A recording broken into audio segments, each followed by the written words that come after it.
আমাদের কাছে যখন রোগীরা আসে প্রায়ই কিডনিতে পাথর নিয়ে তারা ভীত সন্ত্রস্ত অবস্থায় আসে, তো প্রথম কথাই তাদের হচ্ছে যে আমরা কোনো অপারেশন করতে চাই না, অপারেশন ছাড়াই পাথরটা ভালো করেন। তো এক্ষেত্রে আমি প্রথমে একটা গল্প বলে নিই, সেটা হচ্ছে এরকম রোগী আমার গ্রামেরই রোগী, তাকে আমি বলেছিলাম যে পাথরটা অপারেশন করতে হবে, কিন্তু সে না করে সে কবিরাজের কাছে ওষুধ খেয়েছে এবং বিভিন্ন হোমিওপ্যাথি ওষুধ গ্রহণ করছে। তারপরে দেখা গেলো তাদের কিডনি ফেলিওর হয়ে সে 2 কিডনি পচে ভিতরে পুজ হওয়ার পরে সে আসছে। এটা কতটা দুঃখজনক যে সঠিক সময় সঠিক চিকিৎসা করলে দেখা গেলো 1-2 দিন হাসপাতালে থাকলেই সে মুক্ত হতো।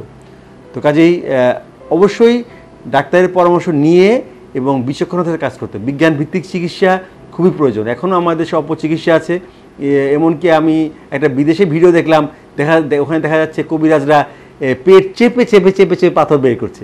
তো এটা কতটা অসম্ভব, এবং এই ইন্টারনেট মোবাইলের যুগে যদি এখন মানুষ চিকিৎসা বিজ্ঞান বাদ দিয়ে কবিরাজ বিশ্বাস করে, তাহলে তো সেক্ষেত্রে আসলে আমাদের জন্য দুঃখজনক, এবং রোগীর অনেক ক্ষেত্রেই যে অবস্থায় আসে তখন কিছু করা যায় না।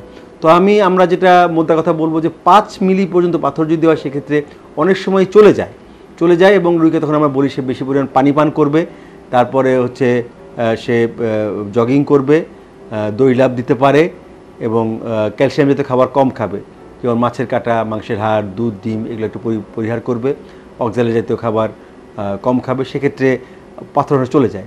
কিন্তু দেখা যায় যদি পাথর বড় হয়, এবং পাথরের লোকেশনও কিছু ব্যাপার, যেমন কিডনি যদি আপার বা মিডল উপরের অংশে পাথর তৈরি হয়, পেরিফেরিক জাংশনে থাকে, এবং মূত্র নালী বা কিডনি নালী যদি যথেষ্ট পরিমাণ প্রশস্ত থাকে, সেক্ষেত্রে পাথরটা বের হয়ে যেতে পারে।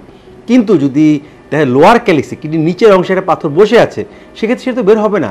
কাজে সেক্ষেত্রে আমি যতই তাকে ব্যায়াম করাই বা পানি খাই, দেখা যায় বেশিরভাগ ক্ষেত্রে সেটা বের হবে, কারণ নিচে একটা ডিপেন্ডেন্ট, অর্থাৎ নিচে লোয়ার ক্যালিক্সে যদি স্টোন আটকে যায়, বের হবে না। কাজেই আমি রোগীকে এটা বুঝিয়ে বলা, তার সাথে কথা বলা, এবং আমরা তাকে বাস্তব অবস্থাটা তার সাথে এক্সপ্লেন করাটা খুব দরকার বলে মনে করি। না হলে রোগীরা বিভ্রান্ত হয়, প্রতারিত হয়।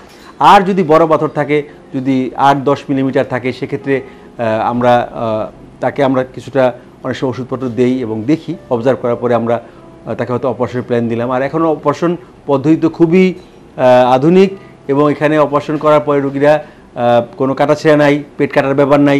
কাজেই এটা তো ভয়ভীতি রেখে নিজের কিডনিকে নষ্ট করা, ওষুধ খাওয়ার ওই সময়টাতে কিডনিটা ফুলে ভিতরে পুজ হয়ে যায়, ইনফেকশন হয়, এবং কিডনির যে নেফ্রন লস হয় সেটা তো ফিরে পাওয়া যায় না। কাজে বিভ্রান্ত না হয়ে, বিভিন্ন মানুষের কথা কান না দিয়ে, হোমিওপ্যাথিক বর্ণ কিছু আশ্রয় না নিয়ে ইউরোলজিস্টের শরণাপন্ন হওয়া খুবই প্রয়োজন। আপনাদের স্বাস্থ্য বিষয়ে সচেতন করার জন্যই আমাদের এই আয়োজন। তাই প্রতিনিয়ত স্বাস্থ্য বিষয়ে বিভিন্ন টিপস পেতে আমাদের চ্যানেলটি সাবস্ক্রাইব করুন, এবং বেশি বেশি লাইক ও শেয়ারের মাধ্যমে সবাইকে আমাদের সঙ্গে সংযুক্ত হবার সুযোগ করে দিন। ডায়াবেটিস চিকিৎসায় 3D বলে একটি কথা প্রচলিত আছে। এই 3D কি? এই 3D হচ্ছে ডিসিপ্লিন, ড্রাগ এবং ডায়েট। আপনি ডিসিপ্লিন লাইফ লিড করছেন, ড্রাগসও খাচ্ছেন, কিন্তু ডায়েট সেটি কেমন হবে? এই বিষয়ে সঠিক পরামর্শ দিতে পারবেন একজন পুষ্টিবিদ। তাই এই বিষয়ে সমন্বিত সেবা দিতে রয়েছে আমরা।